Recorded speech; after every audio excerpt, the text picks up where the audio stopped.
Muy bien. Bueno, buenas tardes tengan todos ustedes, todos los que nos están sintonizando. Bienvenidos sean a esta charla llamada Hablemos del TDAH, un diagnóstico acertado y su intervención. Me presento, yo soy la psicóloga Mónica Aguirre, fundadora y directora de Psicología Infantil GDL y cofundadora de Psique, Centro de Psiquiatría y Psicología. El día de hoy les tengo un invitado muy especial, la verdad es que me siento muy halagada de tenerlo por acá.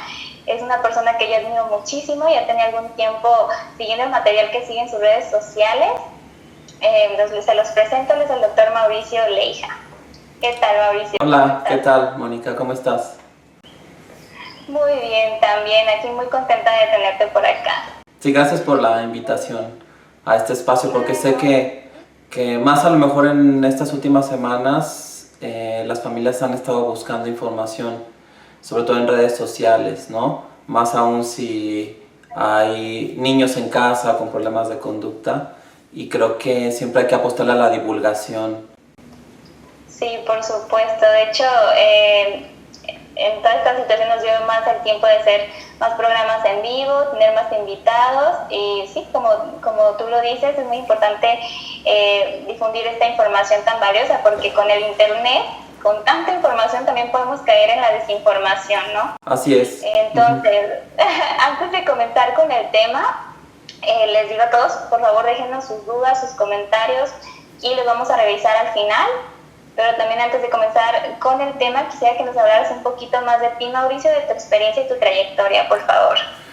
Bueno, mira, yo soy médico, hice la especialidad en psiquiatría y al concluirla hubo la oportunidad de hacer una especialidad en psiquiatría infantil y de la adolescencia, que en ese entonces no era bueno, todavía no lo es, no era una especialidad muy conocida. De hecho, cuando yo hice la especialidad en psiquiatría infantil, solamente había un lugar en todo el país para poder hacer esta especialidad, que es en la Ciudad de México. Ya después, que estamos hablando del 2010 para acá, hubo otros centros que pudieron abrir esta especialidad para médicos psiquiatras que estuvieran interesados en esta formación. Entonces yo empecé mi carrera profesional ejerciendo la psiquiatría infantil, más que la psiquiatría de adultos, aunque tengo también esa formación, pero me enfoqué mucho en niños. Y trabajando con niños me vi en la necesidad de poder trabajar también con las familias, ¿no? Porque empecé a tener una mirada más sistémica de la familia de mis pacientes. Entonces hice la maestría en psicoterapia sistémica, que es prácticamente lo mismo que la terapia familiar. Entonces, prácticamente mi actividad profesional está enfocada en trabajar con niños, sobre todo con condiciones psiquiátricas o problemas del neurodesarrollo, y trabajar con sus familias. Y en mi caso siempre está presente este enfoque sistémico, ¿no? El poder usar los recursos o movilizar los recursos de la familia siempre en favor de los niños. De acuerdo, excelente. Y tengo entendido que actualmente te encuentras en el Hospital Puerta de Hierro, ¿cierto? Sí, soy médico adjunto de psiquiatría del Hospital Andares de la red de hospitales Puerta de Hierro. Todo el mundo lo conoce como el Hospital Puerta de Hierro, pero en realidad Puerta de Hierro es una red de hospitales. Está Puerta de Hierro Sur, aquí en la misma zona metropolitana. Hay un Hospital Puerta de Hierro en Nayarit, hay otro en Colima. En el que yo estoy es el que está frente a la Plaza Andares, que aquí es donde damos el servicio de psiquiatría infantil, y también esta es la sede de otros proyectos, ¿no? Como el proyecto de Hablemos del TDAH, y trabajamos en equipo, que nuestro equipo de trabajo se llama Caleidoscopio, donde podemos hacer abordajes interdisciplinarios, ¿no? De acuerdo, excelente. Excelente, para que lo puedan sigan en todas sus redes sociales y también que lo contacten en caso de tener algún pequeñito con u otro problemita de psiquiatría infantil, ¿no? Un problemita que sea más psiquiátrico, porque si algunos suelen confundir como cuál es el trabajo del psiquiatra infantil o cuál es el trabajo del psicólogo infantil, que en muchas ocasiones sí se puede trabajar muy en conjunto, pero claro, de hecho el tema que vamos a hablar va más enfocado a la psiquiatría infantil, más el tratamiento es más con ustedes, totalmente. Ajá, sí. Muy bien. De acuerdo. Muy bien, entonces empecemos. ¿Te parece? Sí, claro. Sí, empecemos con la pregunta más básica. ¿Qué es el TDAH? Bueno, si nos vamos a una respuesta muy sencilla, yo siempre prefiero contestarla diciendo que el TDAH son siglas, ¿no? Es una abreviatura y esta abreviatura obedece a que posiblemente el TDAH es el trastorno mental con el nombre más largo de toda la clasificación oficial. Y aquí cuando hablo de clasificación oficial me refiero al Manual Diagnóstico y Estadístico de los Trastornos Mentales, el DSM-5, porque ya es la quinta versión, que es... Estamos en el 5. Sí, que todavía sigue siendo la principal obra de referencia para el diagnóstico psiquiátrico, por eso le llaman la Biblia de los psiquiatras, aunque también existen otras clasificaciones como la de la Organización Mundial de la Salud, que es la Clasificación Internacional de Enfermedades, que ya están por publicar la versión número 11. Sí, la CIE, que todavía está vigente la CIE 10, la 10ª versión. Y bueno, en el DSM-5 el nombre completo es Trastorno por Déficit de Atención con Hiperactividad.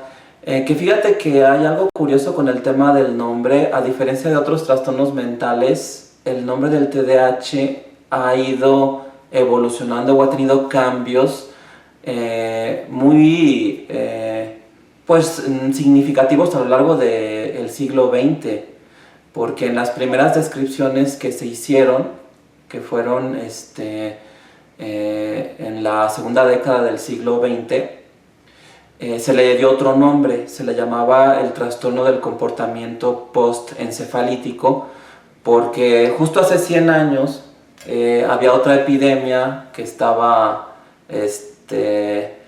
pues asolando a la humanidad, que era la epidemia de influenza de 1918, también conocida como la gripe española. Y a diferencia de la epidemia que estamos viviendo ahorita, la del 18 sí afectaba mucho a los niños, ¿no?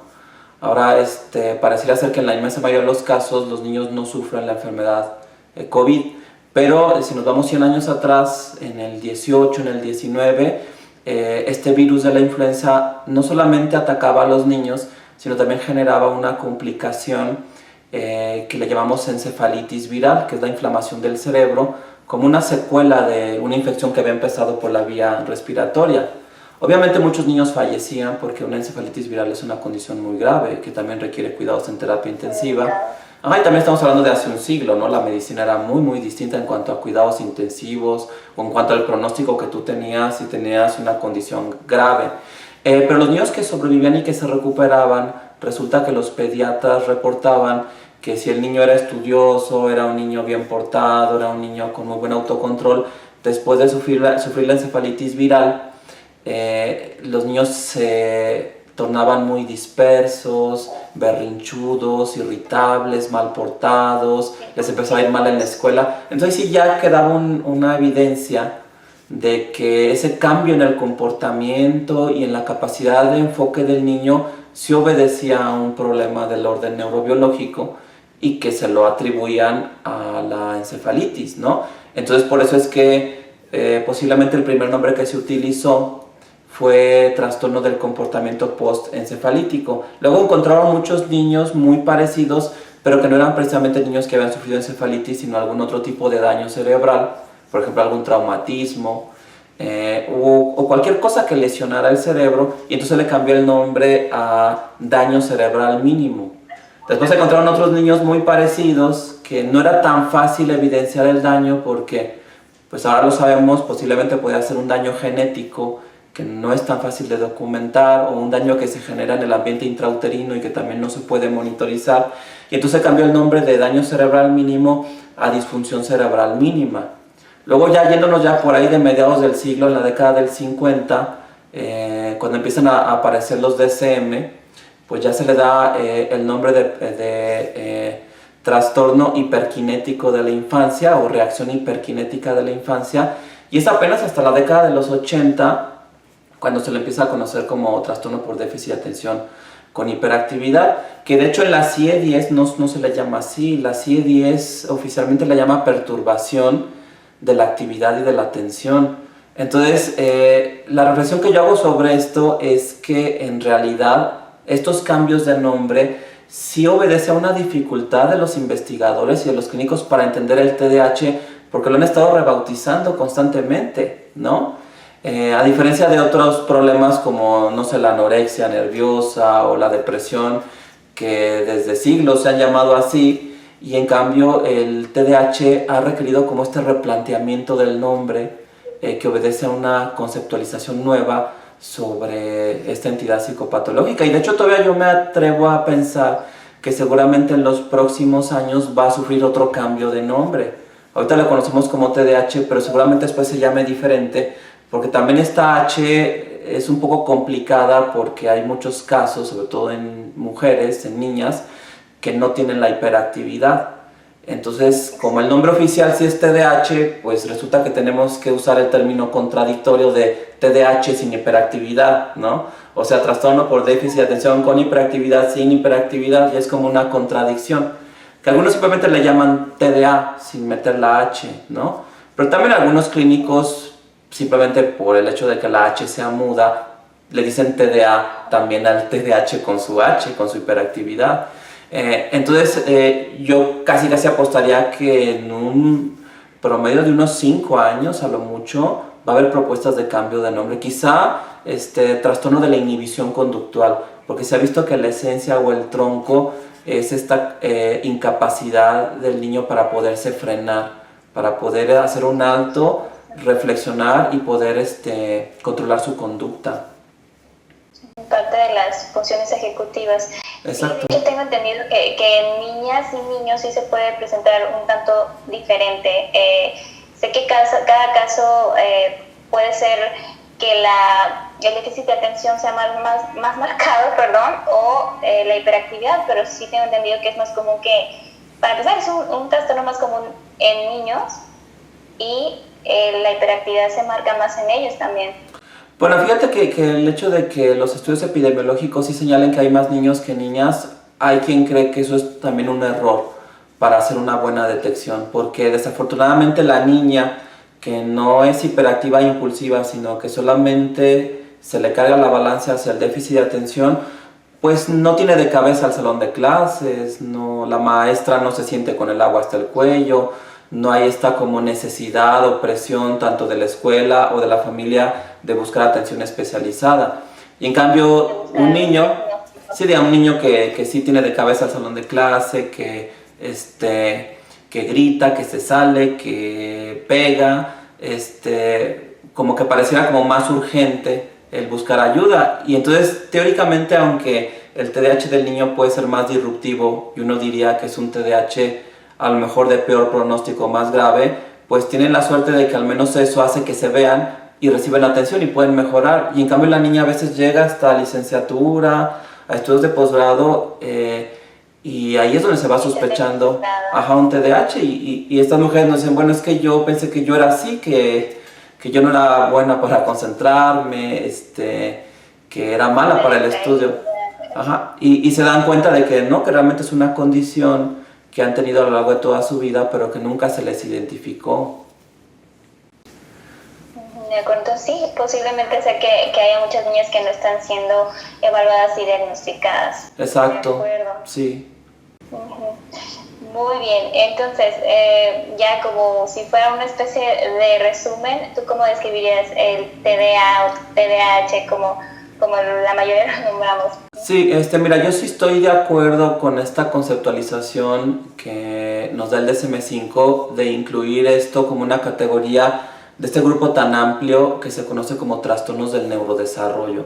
Entonces yo lo definiría como un trastorno del neurodesarrollo que está relacionado con la falta de maduración de algunas funciones, entre las que resaltan como más importantes la capacidad de enfoque y la capacidad de autocontrol, porque se ha visto que estas funciones obviamente son tareas que realiza el cerebro, y que algunos niños que tienen antecedentes perinatales o que tienen una herencia biológica pueden expresar el síndrome. Y al hablar de trastornos del neurodesarrollo pues estamos hablando de problemas que se pueden identificar en etapas muy tempranas, porque el desarrollo no empieza en el día 1 de la vida, de hecho empieza antes porque hay un desarrollo embrionario y un desarrollo fetal antes de que el bebé nazca.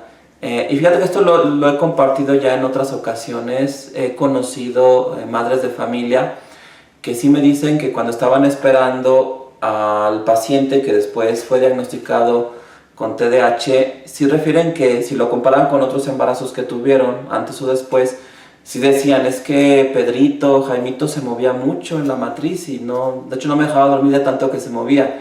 Y ahí uno alcanza a ver también que esta condición ya estaba presente desde antes del nacimiento, o sea que el feto ya era hiperactivo, ya se movía mucho, ya pateaba mucho, a diferencia de otros que suelen ser más tranquilos y no le generan tanta molestia a los padres. Y creo que también esta dificultad para poder identificar el síndrome es el hecho de que, a diferencia de otras condiciones, sobre todo psiquiátricas que vemos en adultos, pues los síntomas del TDAH van a ir variando dependiendo de la etapa del desarrollo en la que un niño esté. Porque de entrada, de hecho, entre más pequeño sea un niño, hay como menos repertorio de síntomas, por así decirlo. Por ejemplo, en el caso de un feto que aún no ha nacido, pues prácticamente se mueve o no se mueve y ya, no hay más síntomas, ¿no? O al menos objetivamente hablando no es tan fácil observar esos fenómenos que los médicos consideramos signos y síntomas. Y cuando el niño nace, muchas veces si el niño padece TDAH, no va a expresar los criterios que vienen en el DSM-5, porque desafortunadamente el DSM-5 desarrolló los criterios haciendo observaciones e investigaciones en niños en edad escolar. Pero niños muy pequeños, digamos, niños que todavía no cumplen el año de edad, o que ya lo cumplieron y se acercan a los 2 años, son niños que los padres nos dicen que son muy berrinchudos, muy irritables, muy explosivos, niños que conocemos como de temperamento difícil, que eso ya ha sido estudiado desde mediados del siglo pasado, y que también los padres que han tenido la oportunidad de tener más de un hijo, y aunque no les gusten las comparaciones, pues finalmente sí se dan cuenta que a lo mejor, no sé, Juanito fue un niño muy muy tranquilo porque cuando nació sí lloraba cuando tenía hambre, pero se le alimentaba, después dormía plácidamente y fue un niño muy muy tranquilito, ¿no? Pero cuando nació Pedrito, pues resulta que Pedrito les hizo ver su suerte porque era un niño que lloraba mucho, era un niño que se enojaba, que pensaban que tenía hambre y lo alimentaban, pero todo seguía enojado y llorando. Ya de más grandecito se quería salir de la cuna y se brincaba, y era un niño que requería que los papás estuvieran como más al pendiente.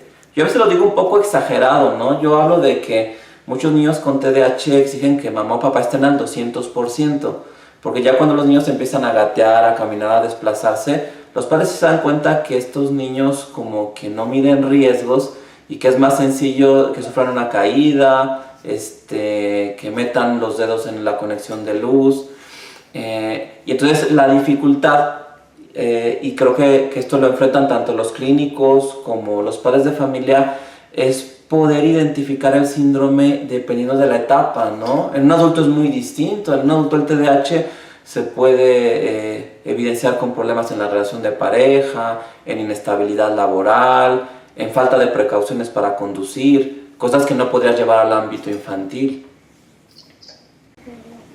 Ok, de acuerdo. Excelente, muy, muy interesante.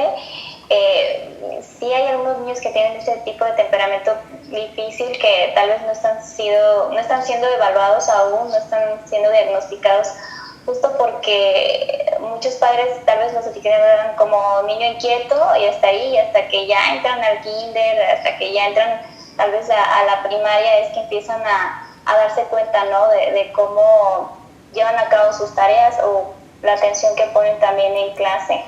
Entonces, de acuerdo. Y bueno, ahora sí quisiéramos saber también qué tan frecuente es, ¿sí? Y qué lo causa. Bueno, mira, generalmente las investigaciones que se han hecho en diferentes países sí concuerdan, y eso es bueno, porque quiere decir que la metodología fue la adecuada. en que alrededor del 5% de los niños de cualquier lugar van a expresar las características del TDAH, independientemente del país, independientemente de la cultura. Sí pudiera ser que la cultura pueda ser más tolerante o menos tolerante a los síntomas de TDAH, ¿no? O la manera en cómo se aborda. Por ejemplo, a lo mejor en una comunidad rural de principios del siglo XX, pues decían, pues es que el niño es burro, el niño no nació para la escuela y mejor que se ponga a trabajar en el campo con su papá, ¿no? Y ya, pero nunca veían que era niño con TDAH. O simplemente se les consideraba niños que no eran buenos estudiantes y que eran niños mal criados, ¿no?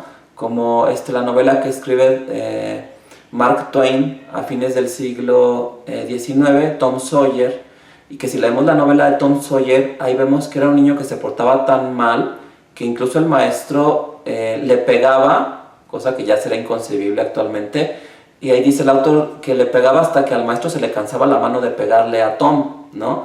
De lo mal que se portaba. Entonces, a lo largo de los siglos, las culturas han visto su manera de abordar o conceptualizar el TDAH, ¿no? Ya sea buscando atención médica, como estamos planteando actualmente con los nuevos paradigmas, o bien tachando al niño de burro, o pegándole, o sacándolo de la escuela y poniéndolo a trabajar.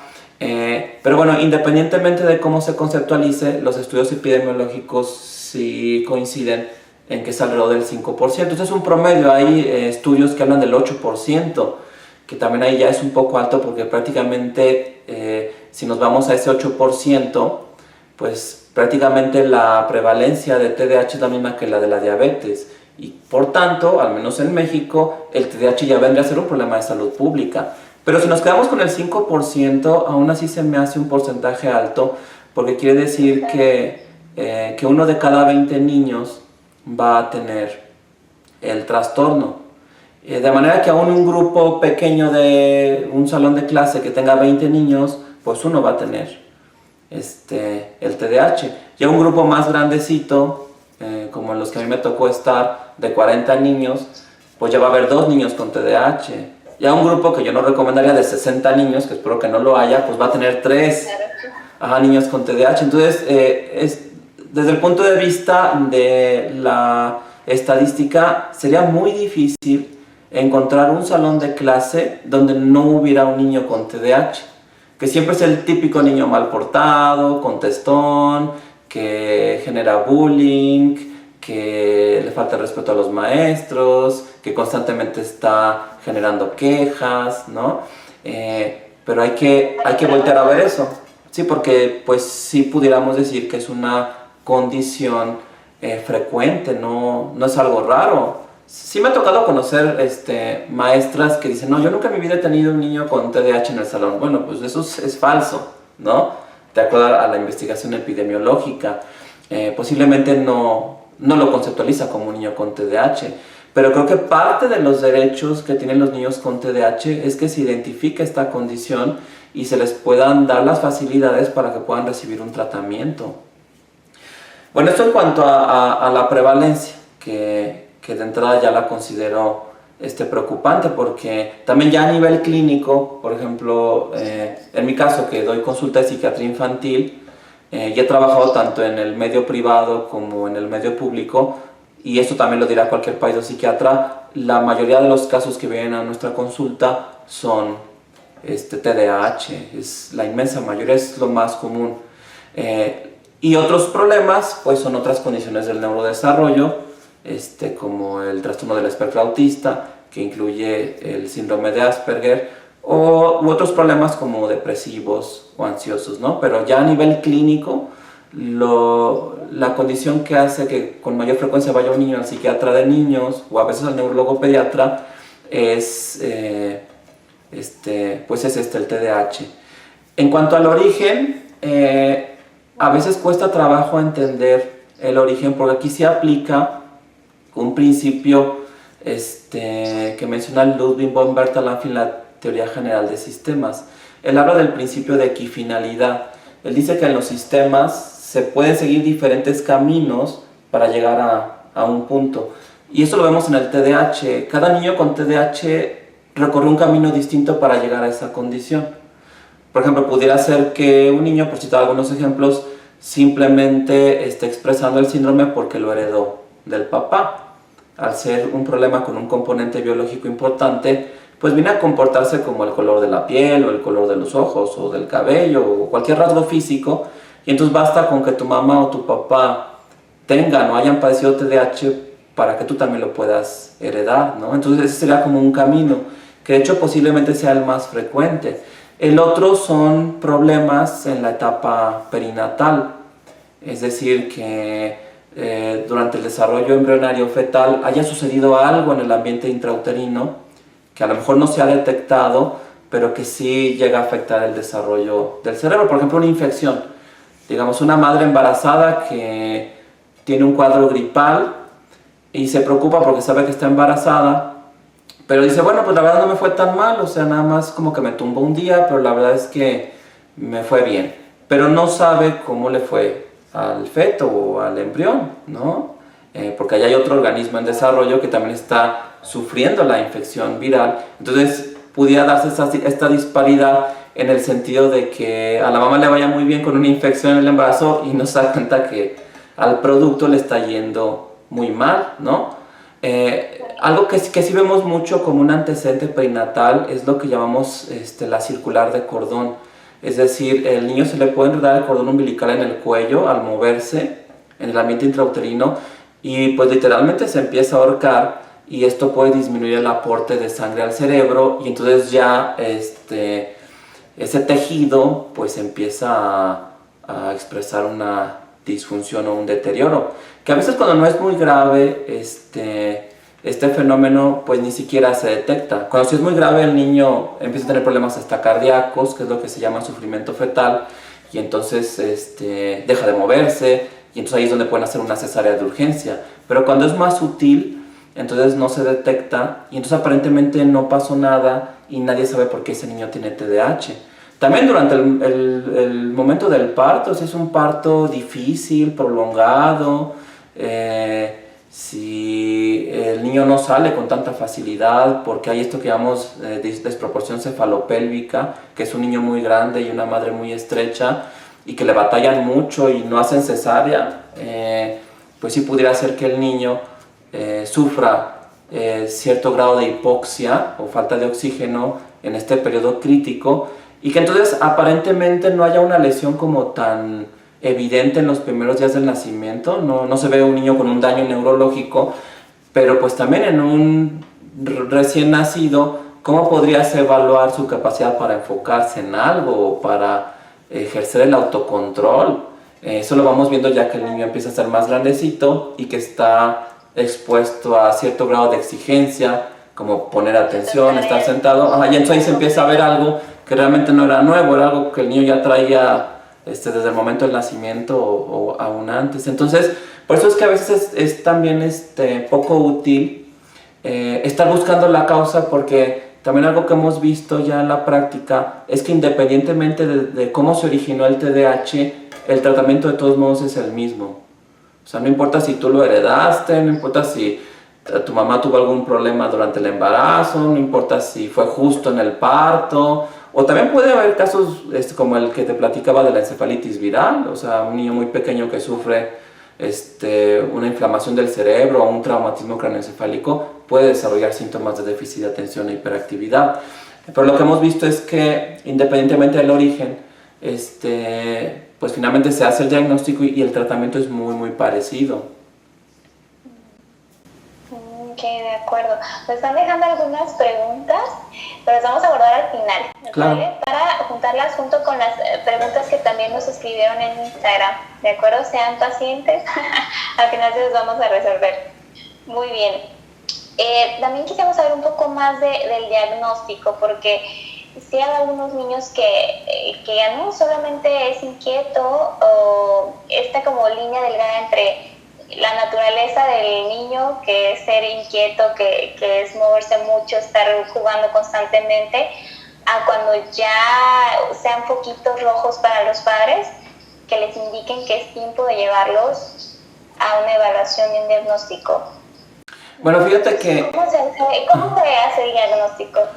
Bueno, el diagnóstico, como cualquier otro problema de salud, siempre parte de una sospecha, ya sea del mismo paciente o de la familia, ¿no? Que en el caso de los niños, pues así como el mismo niño no va solito al pediatra porque él no sospecha un problema de salud, pues también dependemos de los papás, ¿no? Entonces siempre se parte de una simple sospecha de que el niño o el paciente tiene algo y hay que ir con un médico, con un especialista, con un experto, ¿no? Igual, por ejemplo, si yo un día me levanto y me duele un poco la muela, pues ya tengo la sospecha de que tengo algo y puedo ir con el dentista, ¿no? Y ya él me dirá, no, mira, es que aquí te encontré que tienes una caries que no era tan evidente y hay que hacer tal intervención, y ya yo aceptaré o la rechazaré o pediré otra opinión, pero siempre partí de una sospecha y no de una seguridad, porque a veces los padres sí están esperando ellos estar seguros de que el niño tenga TDAH para poderlo llevar con el psiquiatra. Bueno, pues que eso no aplica en ninguna rama de la medicina. Si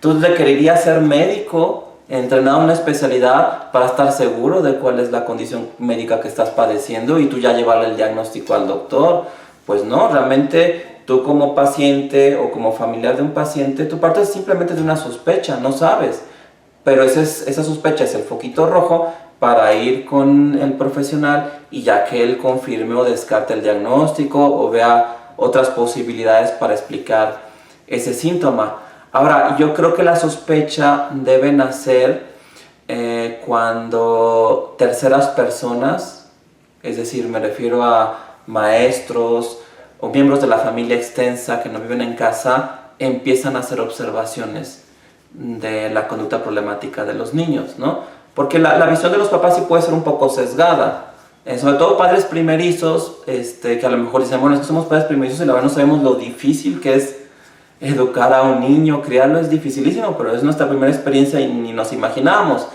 Pero como no tienen otro referente, no hay punto de comparación, no se dan cuenta que el niño tiene TDAH y que realmente ellos están enfrentando un desafío, que creen que es un desafío normal y que no es así. Pero ya cuando el niño entra a la escuela y entonces los maestros empiezan a hacer observaciones o incluso en reuniones familiares que ven que el niño inquieto, pues ya no nada más es inquieto, sino que siempre se pelea con los primos o siempre se enoja muchísimo, hace un berrinche muy dramático o muerde o echa a perder la reunión, pues ya los papás en la cara y pues ya como que a lo mejor sí creíamos que este niño era inquieto, pero como que ya está viendo muchos problemas, ¿no? Porque de hecho también, aunque un paciente tenga todos los criterios o todos los síntomas que menciona el DSM para el TDAH, sí se requiere para hacer el diagnóstico que ese niño esté teniendo disfunción en los principales ámbitos de su vida, que sería a nivel familiar, y a nivel escolar. En los adultos meteríamos el ámbito de la relación de pareja, si es que tienen una pareja, y el ámbito laboral.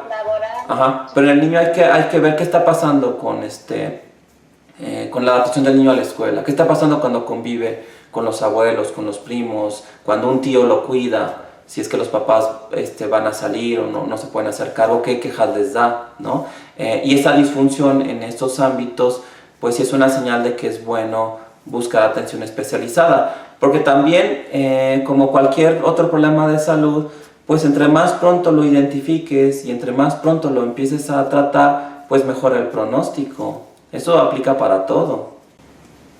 Por supuesto. Sí, porque me topo con papás también.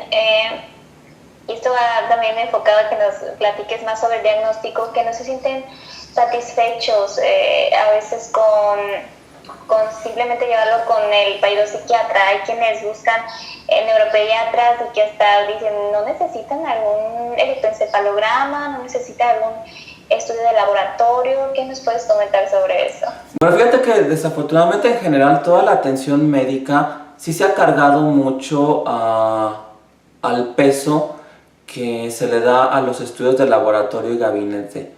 Pero en realidad la esencia de la medicina es lo que los médicos llamamos la clínica, es decir, la observación cuidadosa del médico y el interrogatorio para que haya una sospecha y una confirmación diagnóstica. De hecho, y otros médicos no me dejarán mentir, si hubiera una ley que, no sé, que prohibiera la realización de estudios de laboratorio y gabinete, es más, que incluso en el sector salud, ¿no? Que el gobierno dijera, a ver, para ahorrar, ahora con la pandemia, que no lo propongo, pero vamos a imaginar, vamos a prohibir que se hagan estudios de sangre, de imágenes, para poder ahorrar dinero y llevarlo a la pandemia, y entonces que los médicos que atienden otras condiciones que no son COVID, pues que se hagan bolas sin estudios. Me atrevería a decir que no sería una crisis tan fuerte en el sector salud. Es decir, los médicos dirían, no importa, yo me formé como médico, conozco las enfermedades, basta con que mi paciente venga al consultorio, que yo lo observe, lo interrogue, haga una exploración física y yo ya tengo una sospecha del 90% del diagnóstico y puedo empezar un tratamiento. Ahora, si me equivoco, pues de todos modos también el médico no es infalible, también se puede equivocar el médico aún pidiendo los estudios más sofisticados o más caros. De manera que de entrada, para entender la necesidad de estudios en el TDAH, primero hay que entender que en la medicina realmente los estudios no son tan necesarios, más bien vienen como a confirmar una sospecha del médico y hacerla un poco más objetiva. Y de hecho hay condiciones o problemas neurológicos como por ejemplo la enfermedad de Parkinson o la enfermedad de Alzheimer, que el día de hoy no existe ningún estudio de laboratorio o gabinete para poderlo diagnosticar. El diagnóstico es 100% clínico, lo que el médico ve en el consultorio, lo que él explora, lo que le contestas al interrogatorio y el médico da el diagnóstico. ¿Y por qué no existen esos estudios? Porque en estas condiciones como el Parkinson, como el Alzheimer, y aquí también meto el TDAH, aunque me parece que es una condición muchísimo más benigna que estas otras, el problema está a nivel microscópico, en la unión que existe entre las neuronas, que es lo que Ramón y Cajal estudió desde el principio del siglo XX y que se le conoce como la sinapsis. Llegar ahí sería prácticamente imposible, a menos que hicieras una biopsia de cerebro, y no solamente eso, sino que también hicieras estudios de inmunohistoquímica, o sea, tratar el tejido con ciertos químicos para poder evidenciar la presencia de ciertos componentes, no nada más la observación en el microscopio. De hecho, aún en el microscopio de luz convencional no se alcanza a ver la neurotransmisión. Los neurotransmisores son moléculas muy pequeñas que si acaso se verían en el microscopio electrónico, pero aún con este recurso no se podrían cuantificar. Entonces llegar a ese nivel es prácticamente imposible, y que además también ningún papá estaría de acuerdo en que se le hiciera una biopsia de cerebro a su hijo, ¿no? Porque sería un procedimiento invasivo que no se justificaría, sobre todo porque si se le hiciera este procedimiento que no está protocolizado, y creo que en ningún lugar del mundo lo hacen, y resultara que el niño sí tiene TDAH, pues el psiquiatra diría, ¿sabes qué? De todos modos yo ya sabía que tenía TDAH, ¿por qué no nos ahorramos todo esto, no? Sobre todo porque se puso en riesgo al niño. De modo que hoy en día el diagnóstico es totalmente clínico. Y sí reconozco que a los padres les preocupa que sea así, que se pueda diagnosticar con la clínica, y a veces también les preocupa que se pueda diagnosticar relativamente rápido, porque un médico con experiencia en este tipo de trastornos, ante un caso evidente, pues sí lo puedes diagnosticar en la primera consulta, no requieres muchas observaciones. Así como, no sé, si tú tienes una lesión en el tendón de Aquiles y llegas cojeando con el ortopedista, él en 5 minutos te dice, tu problema está en el tendón de Aquiles. Y tú dices, ¿cómo supo? ¿No? Bueno, pues es que tiene experiencia, sabe cómo se manifiesta una condición, y a veces basta la mirada del experto para poder integrar un diagnóstico. Yo a veces a los papás les digo, miren, siendo sinceros, a mí me basta generalmente una consulta para diagnosticar el TDAH, pero si ustedes quieren, a petición de ustedes, pues me tomo 3, 4 o 10. Y de hecho ahí yo me comparo hasta con un taxista. Les digo, imagínense que yo soy un taxista. Yo podría llevarlos a su destino en 20 minutos, porque conozco bien el camino y hasta conozco un atajo para llegar. Pero si ustedes quieren, como ustedes son los clientes, pues yo puedo tomar el camino más largo, más pedregoso, tardarme. Sirve que el taxímetro sigue corriendo, ¿no? y a lo mejor ustedes van a sentirse más cómodos, pero pues ustedes son usuarios de mis servicios, ustedes díganme qué velocidad les hace sentirse más cómodos y yo me amoldo. Entonces también es bueno que haya esta comunicación entre el clínico y los papás y esta negociación, ¿no? La mayoría de los papás me dicen, no, si ustedes lo pueden diagnosticar rápido, pues diagnostíquenlo rápido, ¿no? Y vamos tomando decisiones. Sí, sobre todo porque si estamos viendo niños y adolescentes, pues sí, estamos contra el tiempo. Hay que detectar estas condiciones y tratarlas. El electroencefalograma, no sé por qué se ha vuelto tan popular, yo no tengo una explicación, pero el electroencefalograma lo que mide es la actividad bioeléctrica del cerebro y el TDAH no tiene nada que ver con eso. Lo que tiene que ver con eso son los problemas de naturaleza epiléptica. Por ejemplo, si un niño tiene crisis convulsivas o ha tenido lo que llamamos crisis febriles que convulsionan cuando tienen fiebre, pues ahí sí entiendo que se pida un electroencefalograma porque ahí sí se está estudiando este componente de la actividad cerebral conocido como la actividad bioeléctrica. Pero en el caso del TDAH y otros problemas psiquiátricos, el problema no es eléctrico, por así decirlo, sino más bien químico. Está a nivel molecular de la neurotransmisión y el electroencefalograma no logra hasta el día de hoy detectar esos componentes con especificidad o con cierto grado de utilidad para el médico. De acuerdo, sí, porque como te comento, sí hay algunos padres que sí les preocupa que el diagnóstico pueda ser un tanto rápido o meramente clínico. Sí. Ahora fíjate que también hay otra cosa, los estudios no son totalmente inocuos. Por ejemplo, si los papás dicen, a ver, nosotros queremos antes de que al niño le diagnostiquen TDAH tomarle una tomografía. A ver, la tomografía son rayos X y es una sobreexposición del niño a una radiación. O sea, vale la pena someter al niño a una radiación por un estudio que realmente no te sirve de nada. Es decir, a veces los padres les da miedo, por ejemplo, un efecto adverso de un medicamento, pero nunca piensan que también un estudio puede tener un efecto adverso, sobre todo si no está indicado, ¿no? Por ejemplo, si yo, no sé, me siento mal del estómago y yo quiero que me hagan una endoscopia a fuerzas y el médico me dice, no, pero es que en tu caso no es necesaria la endoscopia. No, yo me la quiero hacer y luego me la hacen y vomito durante la endoscopia y luego el vómito se me va a los pulmones, que es lo que llamamos broncoaspiración y se complica. Pues al final tanto yo como el médico vamos a decir, bueno, pero qué necesidad había, ¿no? Si ni siquiera estaba indicado hacer ese estudio. Entonces también los estudios pueden tener consecuencias, no es nada más así de que son totalmente inocuos. No es así. Claro, de acuerdo.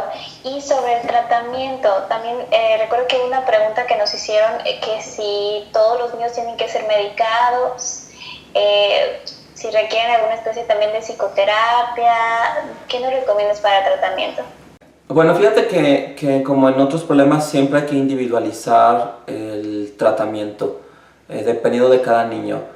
Como en otras condiciones hay casos leves, incluso muy leves, en donde a lo mejor el médico dice, a ver, sí detecto la condición, es un caso leve que a lo mejor con cierto apoyo externo el niño va a salir adelante, ¿no? Porque también hay que tomar en cuenta que cuando un niño tiene TDAH, no solamente tiene el déficit, los niños que sufren esta condición o cualquier otra, también su cerebro tiene recursos. Y no solo eso, sino que también un cerebro que está sufriendo un déficit a un nivel, ese cerebro al mismo tiempo, para equilibrarse, está movilizando recursos. Es decir, todo lo positivo o lo que funciona bien en el cerebro, ahora va a estar trabajando hasta de más para compensar lo que falla, ¿no? Sí, así como, no sé, si tienes un problema en un ojo, el otro ojo hace el doble de chamba, ¿no? Lo mismo pasa con el cerebro. O sea, hay unas áreas que no están trabajando bien, las que sí están chambeando de más. Y por eso luego a veces vemos niños que, a ver, este niño sí tiene TDAH porque es muy impulsivo, muy inquieto, muy distraído, pero es un niño muy, muy creativo, o es un niño muy, muy inteligente, o es un niño muy bueno para dibujar, o es un niño que a pesar de todo es un excelente ajedrecista, o le va muy bien en matemáticas. Entonces a veces algunos clínicos dicen, pues que no me cuadra con el TDAH. No, sí, hay un déficit, pero el cerebro siempre busca compensar. Por eso es que Oliver Sacks dice que un problema cerebral no es una mera pérdida, sino que siempre hay una movilización. de los recursos del cerebro para poder compensar, y que a veces en esa compensación se llegan a ver capacidades que llegan a destacar, ¿no? O a ser algunos niños especiales. Entonces, puede ser que un niño tenga TDAH, pero que todos esos recursos que el niño tiene, principalmente su inteligencia y otros recursos externos, como por ejemplo estar en una escuela con una buena maestra, con rutinas y horarios en casa para hacer las tareas, que el niño esté bien organizado, ese niño con TDAH posiblemente podría no recibir medicamento. Y el TDAH, que es una condición leve en el caso de este ejemplo, podría irse atenuando con el desarrollo, ¿no? Porque yo siempre lo comparo con la estatura. Tú tienes a un niño muy chaparrito ahorita a los 6, 7 años, pero igual y no sabes si va a ser un adulto de 2 metros. Lo mismo pasa con el TDAH. Al ser una condición del neurodesarrollo, puede ser que el niño ahorita tenga muchos problemas, pero no sabes qué va a pasar cuando llegue a la vida adulta, porque finalmente el síndrome es una expresión de un órgano en desarrollo, y entonces no está escrita la última palabra en cuanto a las posibilidades de ese cerebro. Entonces, en este caso de un niño con un TDAH leve, pues se puede hacer la evaluación, se le puede dar seguimiento, puede recibir tratamiento psicológico, y el niño puede marchar bien, y constantemente ir replanteando la necesidad del medicamento. En casos moderados, donde ya el niño tiene malas calificaciones, su socialización incluso está dañada porque su nivel de hiperactividad hace que reaccione a lo mejor de una manera desproporcionada cuando lo provocan, o que simplemente otros niños no puedan sincronizarse con su nivel de inquietud, porque traen otro ritmo los niños hiperactivos. Entonces los niños que son más tranquilos como que no se sienten tan cómodos jugando con ellos, y entonces se van quedando solos, y ahí sí ya empezamos a recomendar el tratamiento farmacológico, sobre todo también en los casos graves, ¿no? Que puede haber casos tan graves que el niño está totalmente desorganizado, es totalmente impulsivo, incluso puede parecer que el niño está padeciendo algún otro trastorno mental de la gravedad del TDAH. Y como sabemos que el problema subyace en la disponibilidad de un neurotransmisor, pues esa conceptualización sí nos lleva a diseñar un tratamiento farmacológico que es acorde y congruente con el tipo de condición que padece. Algo que a mí me gusta mucho mencionar es que la necesidad de un niño para tomar medicamento es una necesidad que no es dicotómica. Es decir, no es de que Jaimito necesita o no necesita, no es de sí o no. Más bien el cuestionamiento sería qué tan necesario es para este niño el medicamento. No si es necesario o no, sino qué tan necesario es, mucho, poco, porque Abraham Maslow, cuando él empieza a estudiar las necesidades, él elabora una pirámide de necesidades, y entonces él habla de que las necesidades del ser humano tienen una jerarquía. No es lo mismo la necesidad de comer, de respirar, de seguridad, que a lo mejor las necesidades que están en la punta de la pirámide, que son de autorrealización, de sacarme un 10 en el examen, ¿no? A lo mejor pues sí tienes esa necesidad, pero no es tan fundamental, no está en la base de la pirámide. Entonces el tratamiento del TDAH puede estar a lo largo de toda la pirámide, puede ser que sea muy necesario, es decir, casi de vital importancia. Hace unos días estaba yo platicando con una persona sobre el caso de un niño que era tan inquieto, pero tan inquieto, que se la pasaba brincando, es más, se colgaba hasta de las lámparas del techo, y fue a caer a un espacio que existía en una guardería entre la pared y un mueble que estaba fijo en el suelo. El niño fue a caer ahí, se atoró, y entonces, como el espacio era muy reducido y el niño estaba atrapado, el niño se estaba asfixiando porque no podía respirar y no lo podían sacar, estaba atorado entre el mueble y la pared, y el mueble estaba fijo al suelo. Tuvieron que llamar a los bomberos y poner un gato hidráulico entre el mueble y la pared para generar un espacio y poder sacar al niño. Yo les dije a los papás, miren, el nivel de hiperactividad de este niño es tan alto que prácticamente peligra su vida. Y de hecho los papás también reconocen que los niños muy hiperactivos de repente van caminando y se les sueltan la mano y pueden atravesarse una calle con vehículos, ¿no? Ajá, realmente los niños con TDAH sí están más predispuestos a los accidentes. Entonces cuando vemos eso, entonces a ver, aquí este niño sí necesita más el medicamento, Que a lo mejor hay otro que sí es distraído, pero va con 9.5, no hay muchas quejas en la escuela, la familia está bien organizada, pues igual y con este otro nos esperamos, ¿no? Pero con este sí hay que medicarlo a la de ya, ¿no? Entonces, cada caso es diferente, evaluamos la necesidad y siempre la necesidad es una negociación con los padres. Ya no se usa ese modelo como rígido autoritario de que el médico dice que este es el tratamiento y el paciente tiene que acatarlo y seguir la indicación. No, en realidad y el modelo médico se ha vuelto muy flexible y en realidad la prescripción médica se hace en un contexto de colaboración. Tanto que a veces el médico puede plantear varias opciones de tratamiento y en el diálogo con la familia se escoge la que parezca la más conveniente. Y siempre en cualquier momento se va replanteando eso. Claro, de acuerdo.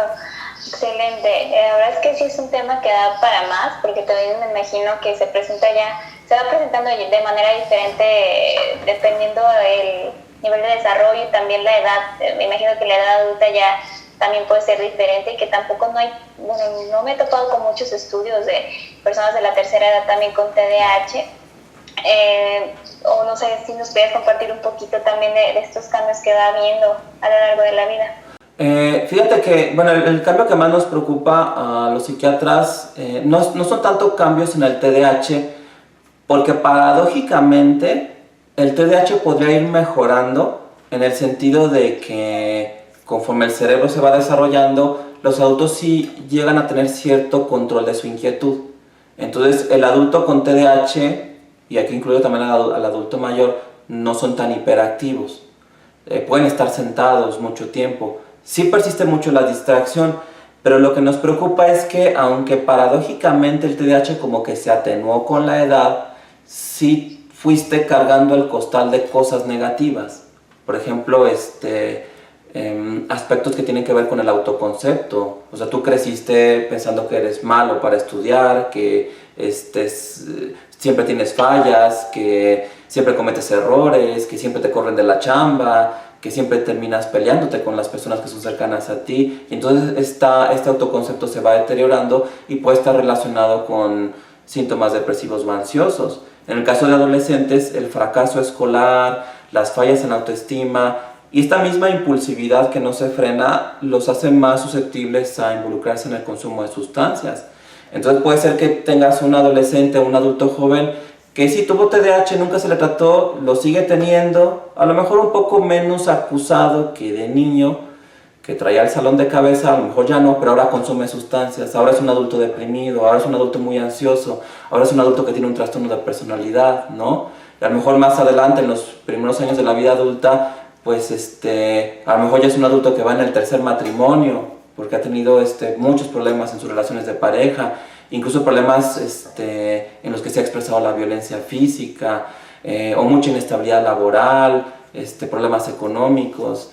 Entonces realmente el TDAH, aunque aparentemente se puede atenuar con el tiempo, esto tampoco es tan buena noticia si no recibes un tratamiento y una intervención adecuada, porque sí se relaciona con lo que llamamos la comorbilidad.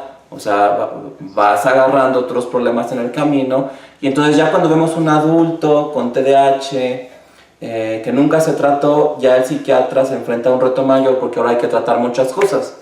Mientras a lo mejor en un preescolar había que tratar una cosa llamada TDAH, ahora hay que tratar 10 cosas, ¿no? Que tienen diferentes nombres porque no se pudo frenar el desarrollo de esta serie de problemas. De acuerdo, excelente. Si gustas ya nos vamos con las preguntas, si nos hicieron algunas.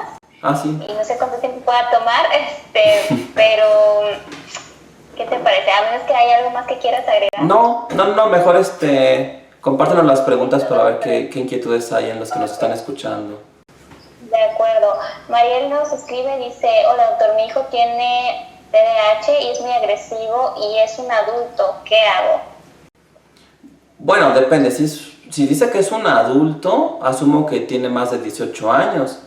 En realidad ya no depende de la mamá el llevarlo a atención, porque mientras el paciente sea menor de edad, ahí sí los papás tienen todo el poder del mundo, ¿no? Porque está esta capacidad o esta responsabilidad que el Código Civil llama el ejercicio de la patria potestad. O sea, ya ni siquiera no le preguntas al niño, pues tú lo llevas con el doctor y ya, y las decisiones las toman los papás, ¿no? Pero en el momento en que ya el paciente es un adulto, pues ya tiene una autonomía ante la ley y él ya decide por sí mismo en materia de salud, ya los papás ya no cuentan ahí. Lo que se podría hacer es más bien por la vía del convencimiento, de convencer a este hijo adulto que padece un problema y animarlo a recibir atención. Y a veces este convencimiento se puede dar a través de material, de información, que esta persona adulta pueda revisar y que finalmente haga que le caiga el 20 y que nazca de él la demanda de atención. Porque mira, tanto en psicología como en medicina sabemos que si el paciente no tiene una demanda de atención, el proceso no funciona. Yo no sé ejercer la medicina si no viene un paciente pidiéndome su ayuda porque tiene una molestia o un síntoma. No podemos ser médicos, ni psiquiatras, ni terapeutas donde no nos llaman, porque el modelo no funciona así. Necesitamos partir de una necesidad que tienen nuestros usuarios de recibir atención. Entonces lo que le recomiendo a esa persona es tratar de convencerlo, y también, como decía yo al inicio de esta charla, pues ante la duda, pues ir con el especialista y salir de dudas. No tienes que estar seguro de tener algo para ir con un psiquiatra. Por supuesto. También Guadalupe nos dice: mi hijo fue diagnosticado con TDAH y me exigen una maestra sombra. ¿Cuál es su experiencia en ese aspecto? Bueno, dependiendo de la edad del niño, supongo que no es un niño de secundaria ni de preparatoria, ¿no? Pero en mi opinión, si un niño con TDAH que está siendo tratado requiere una maestra sombra o monitor o no sé de qué otra manera le llaman, en mi opinión ese niño no está respondiendo bien al tratamiento.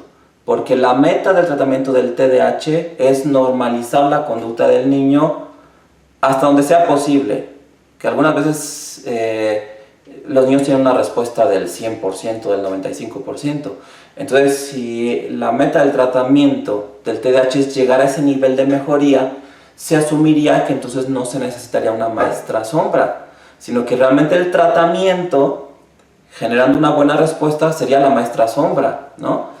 Una maestra sombra lo que hace es contener al niño, marcarle límites, darle estructura, pero hay que recordar que eso que hace la maestra sombra son funciones del cerebro que ese niño tiene que hacer por cuenta propia, y que si logramos estimular esas funciones del cerebro con un tratamiento, pues entonces no se tendría que utilizar la maestra sombra. Que además también el recurso de la maestra sombra es también una adaptación del sistema para un niño muy sintomático. Y yo soy de la idea, a lo mejor algunos no estarán muy de acuerdo, pero yo así lo veo, que la primer meta es no que el sistema se adapte al niño, sino al revés, utilizar los recursos de los tratamientos para el TDAH para que ese niño se adapte a un contexto de normalidad. Y al buscar eso no se requeriría la maestra sombra. De acuerdo, excelente. También Karen nos pregunta recomendaciones para los maestros que conviven con niños con este padecimiento todos los días. Bueno, primero reconocer que seguramente vas a tener, como decía yo, uno o dos, ¿no? Ahora, aquí es importante considerar que las recomendaciones que podemos dar a los maestros no resuelven el problema, porque finalmente el control del problema no está en el campo docente. En pocas palabras, no está en manos del maestro, por mucho que él quiera, que un niño con TDAH se controle, ponga más atención. De hecho, tampoco está en manos de los papás, porque al ser una condición del neurodesarrollo, pues es también como la estatura, o sea, no está en manos de un maestro, de un papá que el niño dé el estirón y ya no sea un niño chaparrito y pueda ser un niño de estatura media o alta. Porque creo que algo que frustra mucho a los maestros es creer, y eso también le pasa a los papás, que a lo mejor ellos están haciendo algo mal y que por eso el niño no tiene un buen control en la escuela, pero no. En el caso de los niños con TDAH, se hace el mejor maestro del mundo o el peor, va a haber problemas sí o sí, porque el problema no se resuelve desde el ámbito docente. Ahora, hay algunas estrategias que son muy generales. A mí no me gusta mucho darlas porque a veces son tan generales que también se deberían de aplicar a niños que no tienen TDAH, ¿no? Como el hecho de mirar a un niño a los ojos y darle una instrucción, y que la instrucción sea una instrucción corta y sencilla.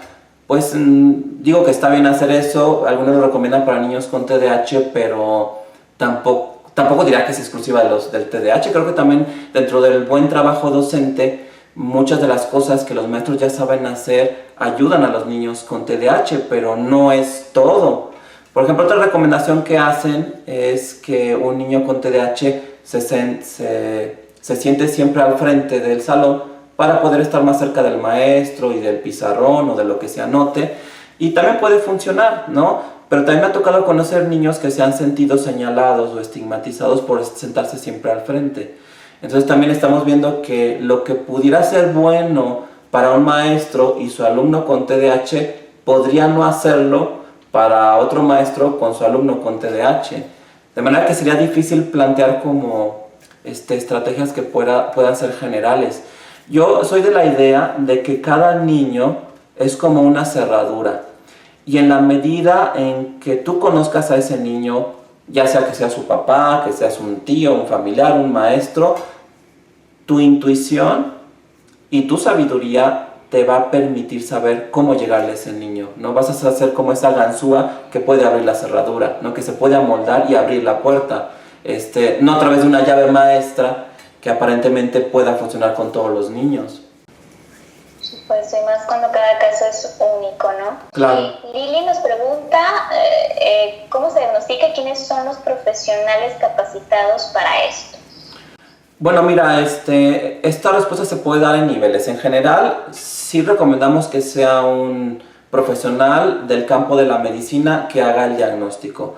Tradicionalmente son los psiquiatras infantiles y los neurólogos pediatras los que más se dedican a hacer estos diagnósticos, por la simple y sencilla razón de que trabajan con estas condiciones en niños, ¿no? Y entonces ahí sí cuenta mucho la experiencia del médico, pero también un médico familiar, un pediatra, que tienen experiencia en este campo, también podrían hacer el diagnóstico y también podrían dar el tratamiento, porque el TDAH, como cualquier condición de salud, no podría ser monopolizada por una especialidad.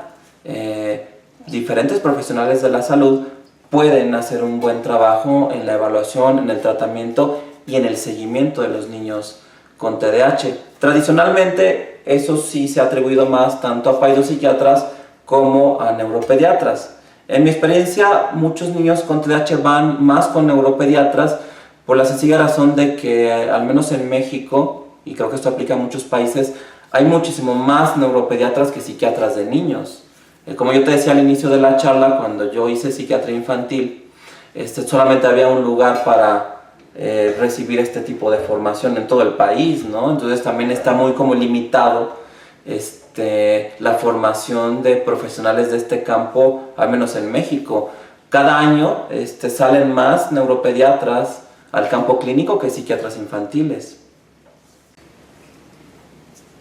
Claro, de acuerdo. Vicky y Cintia nos hacen una pregunta que se puede entrelazar un poquito. Cintia nos pregunta ¿desde qué edad se puede diagnosticar un niño con TDAH? Y Vicky, ¿con qué material se puede reconocer los síntomas de niños más pequeños?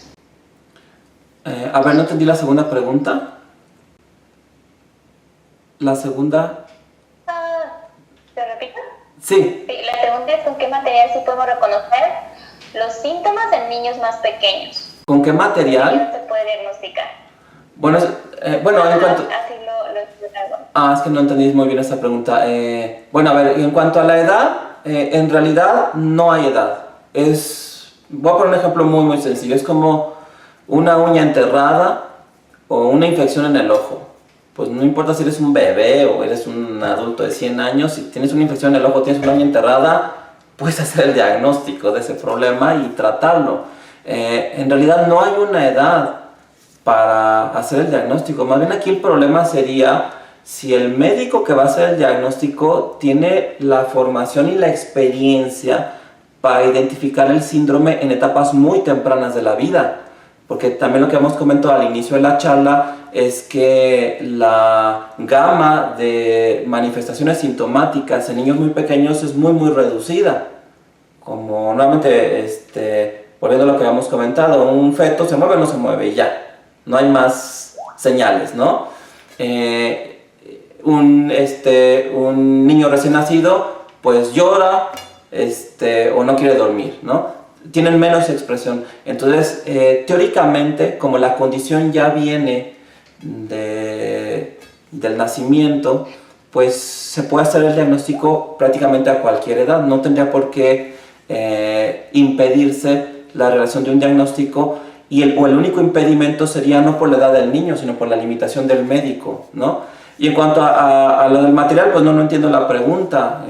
No sé a qué se refiere con lo de un material para hacer el diagnóstico. Creo que a lo mejor se puede referir como a escalas, como la escala de Conners, que son cuestionarios de preguntas que podemos mandar a la escuela, y como también platicábamos al inicio, pues los maestros son personas que resultan fuente muy valiosa de información, porque a veces los papás pueden estar un poco cegados por su postura de progenitores, pero ya cuando un maestro empieza a dar quejas, ya los papás dicen, a ver, aquí ya hay un problema, ¿no? Entonces, este tipo de instrumentos o materiales donde se pueda registrar objetivamente las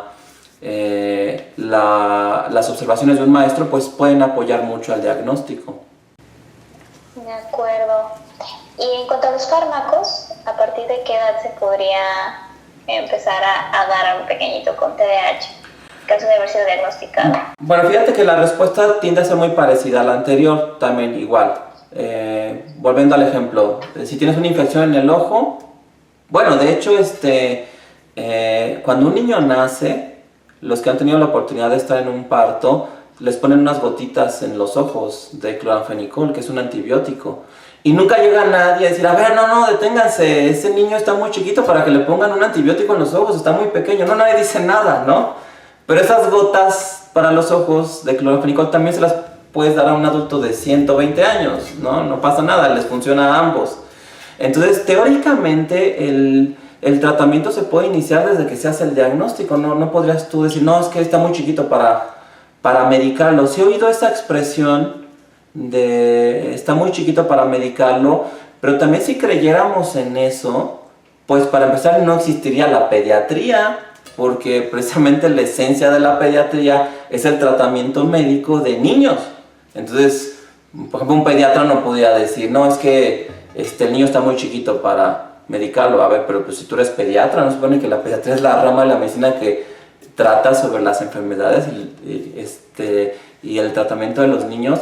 Más bien aquí la limitación es que los medicamentos que tenemos disponibles en el mercado, a lo mejor algunos no tienen suficiente investigación sobre su seguridad en niños muy pequeños. Entonces no tenemos mucha investigación, porque también, por ejemplo, si yo quisiera hacer un estudio, por ejemplo, con Vivance, ¿no? Que dije, a ver, yo quiero darle Vivance a niños con TDAH de 1 año de edad, ¿no? Necesitaría una muestra de niños de 1 año de edad, y posiblemente los papás de esos niños de 1 año no querrían que sus hijos participaran en el estudio, y posiblemente un comité de ética tampoco daría su aprobación. Entonces también tenemos esas como limitaciones técnicas para que pueda haber investigación en tratamientos farmacológicos en niños muy pequeños. Teóricamente debería de funcionar, claro, a una dosis proporcional y tomando en cuenta también algunas variables que tienen que ver con la forma en cómo tienen los niños pequeños para metabolizar los fármacos, ¿no? Pero al no tener muchos estudios en población muy pequeña, pues sí ha sucedido que incluso algunos clínicos, siendo muy cautos, digan, no, mejor a los niños los tratamos de los 6 años para arriba o de los 7 años para arriba, ¿no? Pero ya médicos con más experiencia, con más confianza en tener estos trastornos, pues finalmente no ven en la edad un limitante para el tratamiento. Ahora, ¿qué sería lo peor que pudiera pasar? Digamos, si se le diera a un niño muy chiquito un medicamento y le diera un efecto secundario, pues tampoco son efectos secundarios así como que generen un problema grave. O sea, digamos, los medicamentos tampoco son veneno. Simplemente son sustancias químicas que interactúan con el cuerpo, y que si un niño desarrolla un efecto secundario, pues tan sencillo como quitarle el medicamento y ya, ¿no? Y que finalmente eso también le puede pasar a un niño fuera de la psiquiatría. O sea, un niño puede ser alérgico a la penicilina y no lo saben hasta que se la inyectan y se pone muy mal. O sea, finalmente tampoco un niño está exento de desarrollar un efecto adverso a un fármaco, porque de hecho es algo curioso. Y qué bueno que cité el ejemplo del cloranfenicol en los ojos, que es un antibiótico. En realidad los antibióticos y otros medicamentos como los antiepilépticos están más relacionados con efectos adversos que los medicamentos que usamos los psiquiatras. Pero a veces hay más el mito de que no, es que el medicamento que usa el psiquiatra es un medicamento más delicado, es un medicamento con el que hay que tener más cuidado.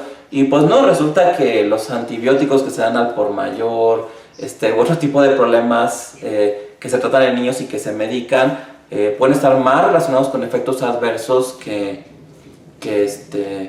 por el tratamiento psiquiátrico. Es más, si hiciéramos un experimento y dijéramos, a ver, yo ahorita me voy a plantar en un servicio de urgencias pediátricas, a ver cuántos niños llegan con una reacción adversa a un fármaco, y ahí me planto a una guardia, posiblemente caería algún niño que tuvo una reacción adversa a un fármaco y casi apostaría a que el fármaco no era un medicamento psiquiátrico.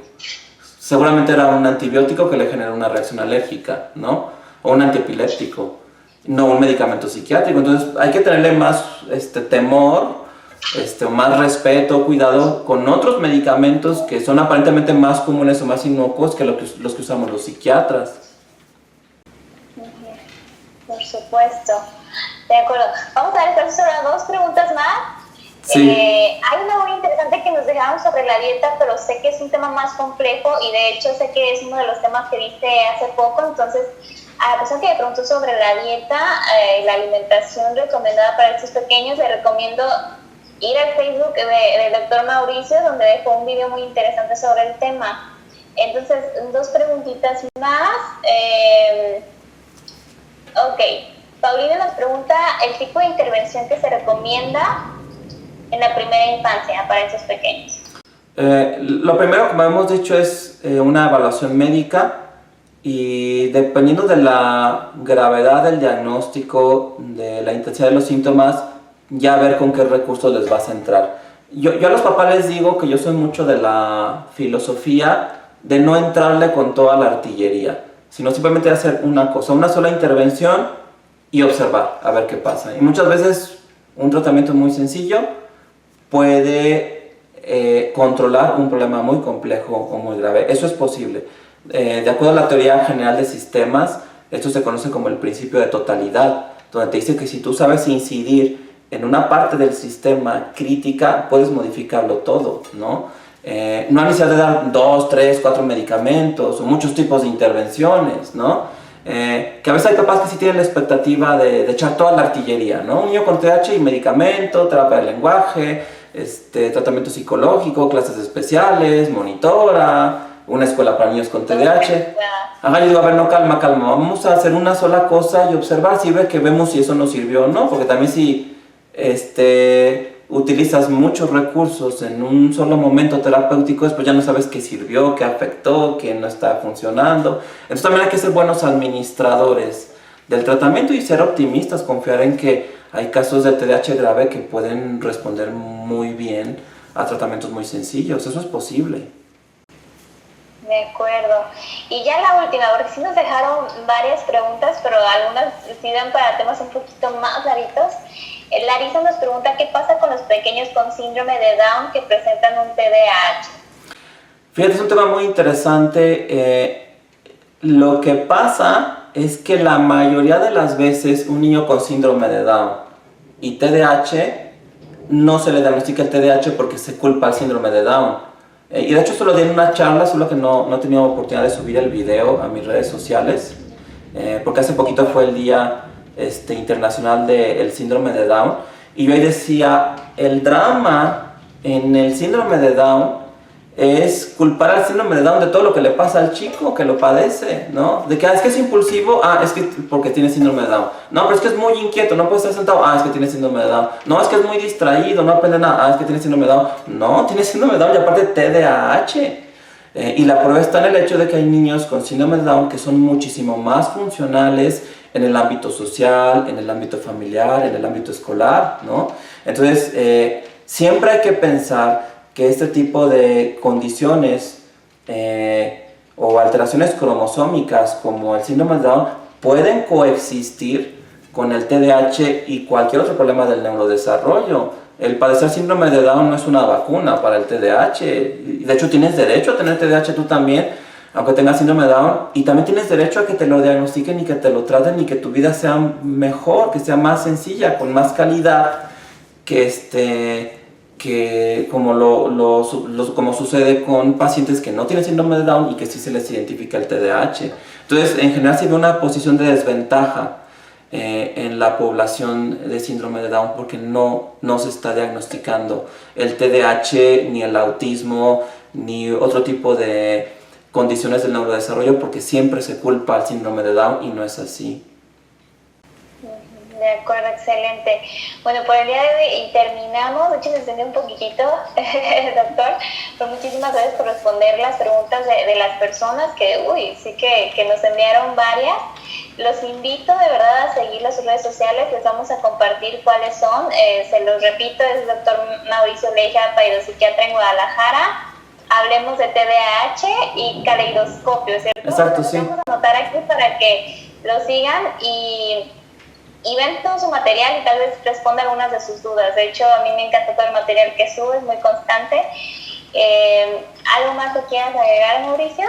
Que se acerquen a la información, que comparen, que sean escépticos también. Una buena postura siempre es el escepticismo, que vean de dónde viene la información, porque aunque cada vez hay un mayor compromiso de los profesionales de subir información a redes sociales, todavía nos ganan las personas que no tienen una formación profesional, que no tienen una experiencia y que casi se convierten en líderes de opinión de temas como TDAH, tratamiento, diagnóstico, y hoy por hoy hay más desinformación en redes sociales que información confiable respaldada por expertos. Entonces, lo que necesitamos es un mayor compromiso de los profesionales para hacer divulgación y también una crítica mayor de los padres, un escepticismo mayor en cuanto a de dónde viene esta información, quién la dijo, esta página de internet que está diciendo esto, quién la publica, de dónde viene, quién la firma, ¿no? Ajá, y con toda esta información que vemos en la desinformación, habrá que ser más cuidadosos también de la fuente, ¿verdad? Sí, en mi canal de YouTube hay muchos videos, creo que ahorita ya tengo más de 300 videos, la mayoría hablan sobre problemas psiquiátricos infantiles. Si ponen en YouTube mi nombre, Mauricio Leija, ahí luego aparecen las opciones resultados, videos y el canal de YouTube. Ahí pueden buscar información y compartir los videos, hacer comentarios. También en base a los comentarios yo me retroalimento para poder seguir subiendo material. De acuerdo, excelente. Pues muchísimas gracias, Mauricio, nos da mucho gusto tenerte por acá, de verdad fue todo un honor tenerte por aquí. De hecho, amenazamos con invitarte de nuevo. Sí, claro, pues quedaron como temas en el tintero, ¿no? Como lo de la nutrición, otras cosas. Es que esto se va ramificando y cada subtema del TDAH puede dar para una charla completa. Pero sí, cuando haya oportunidad volvemos a reunirnos y platicamos, por supuesto. Excelente, pues muchísimas gracias, Mauricio. No se olviden de seguirlo y pues estamos en contacto por cualquier cosa porque sí, de verdad nos encantó tenerte aquí, Mauricio. Bueno, muchas gracias, Mónica. Que estés muy bien. Bye. Igualmente. Adiós. Adiós.